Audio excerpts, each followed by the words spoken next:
Thank you, Josh Elliott, again, alongside Jalen Rose. And Jalen, look, anything that happens with the Miami Heat this year will be big news, including this. LeBron James telling CNN in discussing the backlash that he and the team faced this offseason, there's always a race factor.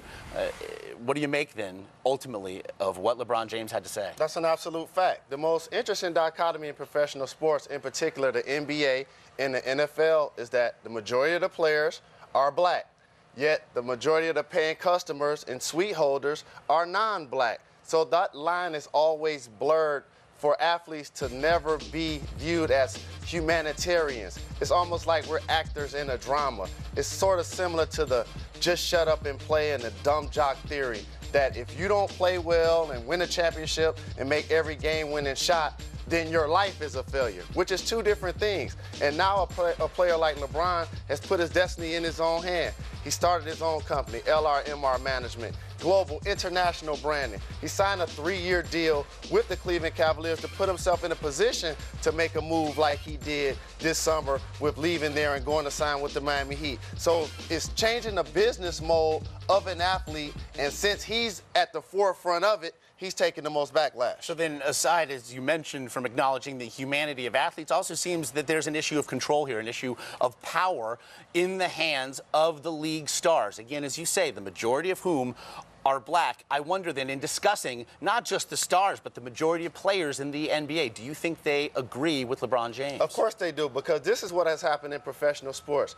You're deemed a failure if you don't win the big game. So LeBron James is taking that out of the equation. I'm going to go play with D. Wade and Chris Bosh, just like Russell played with other Hall of Famers. Magic has, Jordan has, Tim Duncan has, Shaquille O'Neal and Kobe Bryant has. In order to win in the NBA, it's going to take a team. And not only that, a great coach. So now LeBron James understands that I've won 2 MVPs. I have all these stats. But people still deem me as a failure, but also as a competitor, I want to win it all. I want to be one of the guys that's walking around with a handful of championship rings. So he controlled his own destiny, and that makes a lot of people, Josh, uncomfortable. It also makes this the most anticipated NBA regular season in memory, as these stars have really not just remade this franchise, but perhaps remade the league landscape. In answering a question on Media Day this past Monday posed by our Mark Stein, LeBron James, when asked, is this now the wave of the future, superstars teaming up to chase a ring, he answered very flatly,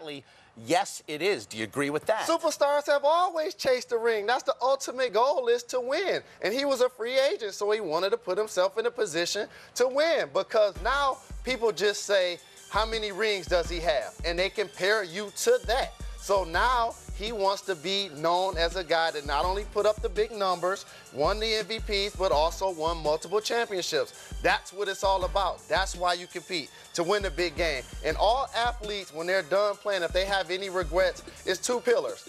What did I do in the big game? Was I able to win it all? And what did I do with my money? Everything else falls in between, and you got to find a way to iron them out. So with this big 3, of course, they carry an eclipsing star power. Everything they do and say, on the court and off, figures to be big news all season long. Again, for Jalen Rose, I'm Josh Elliott.